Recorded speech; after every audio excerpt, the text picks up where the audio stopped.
Will the Seattle housing market crash in 2023? This is my first video. I'm going solo. My sidekick wife, Molly, is not here, but I want to start with what everybody's asking. Is this market going to crash in 2023? Why don't we rewind back to 2022 and really kind of dive into what happened and then where we are now.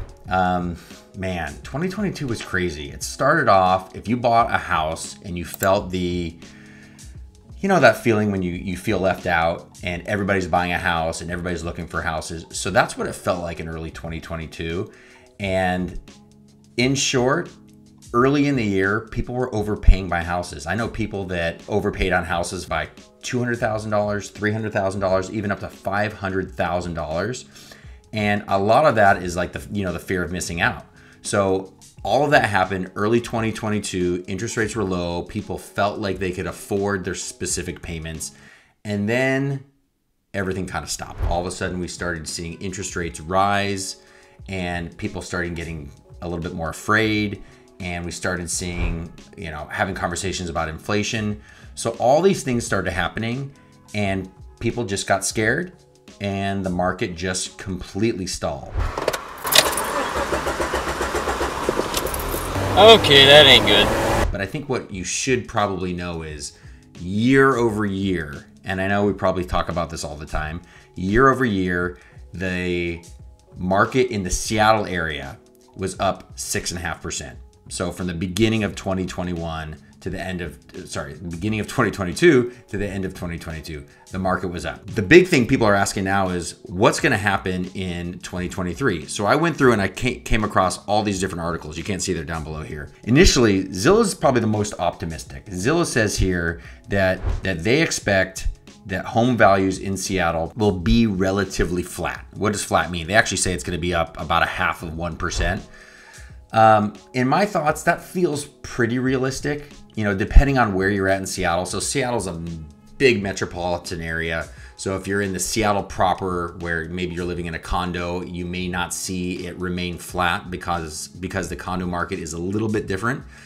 But if you are in other pockets where, you're in great school districts, you are in walkable neighborhoods, you're in areas where people really want to be and have been saving up to be, I see this as relatively realistic.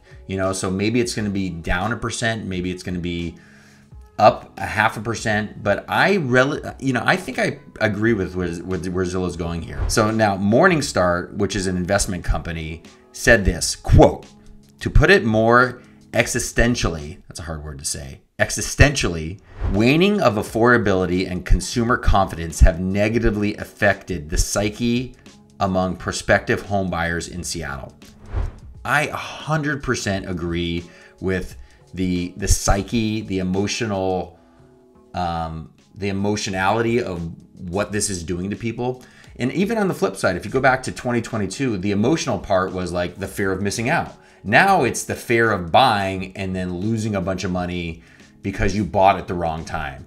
And on top of that, with the media pushing a lot of negative stories towards you about inflation, about home prices going down, about the world crashing, this emotional piece will have a major effect. How long it will have an effect on people, I don't think it's going to last the whole year, but I think at least early in 2023, people are still coming out of this emotional time where they know people who bought a home or a friend who bought a home at the end of 2022 and they paid more than it's worth now. Windermere and Redfin is also, so Zillow and Redfin are both here, expect prices to come down somewhere between 5 and 10% depending on the neighborhood. The median home mortgage, or what you pay per month to live in your home, is now $4,300, up from $3,100 last year. Those are 2 points here. So initially, when I look at will it be down 5 to 10%, I can see certain neighborhoods. So if certain neighborhoods where maybe they were out of whack, meaning homes were listed for $1 million, they were selling for 1.3, doesn't mean the house back then was 1.3. That goes back to the fear of missing out. So I can see certain neighborhoods where they're not walkable and people were just trying to get into a house that are further outside of the Seattle area. I can see them coming down 5 to 10%. But the affordability issue is really interesting. So if mortgages are averaging $4,300 now, that doesn't mean that everybody can afford that. Let's say that $4,300, somebody decides that, you know, they're going to move it out of town and they're going to rent it out. But the house next door now is renting at $4,000. So that puts the homeowner now who's trying to rent at $4,300 in a really, really bad position. So if you thought that you could afford $3,500 and sometime in the middle of last year, your $3,500 rent was reasonable and now it's $4,300, that may put you in a position where you're probably just going to rent for a while.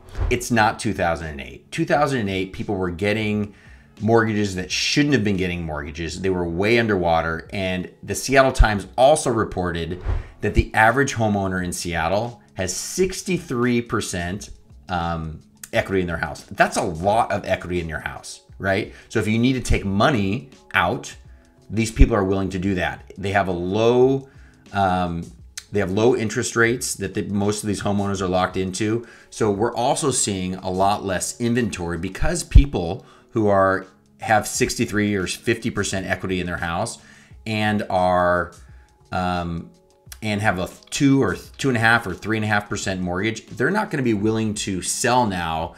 And even though they can make a decent return and go into a mortgage that's 5 or 6%. What about rents in the area? Right now, the Seattle Times is also saying that rents are going to go up about 2.5%. It's confusing for me personally because I don't live in the Seattle area, and I've seen rents in the Kirkland, Bellevue, this east side of Lake Washington actually come down quite a bit. I've seen rents come down as much as 5 or 6 or 7% in certain neighborhoods. So, but in the Seattle area where you are still heavily employed by Amazon and every other company, Google's got a big office space over there where rents and people are making high salary. I can see that rents remaining relatively flat, but in this specific article, they are saying that rent's going to be around 2.5% increase. Some of that also comes from there are expected to be 12,000 new rental units in the Seattle area. 12,000. So a lot of those are luxury meaning they're going to be targeted in the Seattle area where Amazon is, so they can target people who want to walk to work, who have the kind of money to spend, $3,000 or $4,000 on rent. So if I look at the last 6 months, have been probably the most painful for a lot of home buyers and home sellers.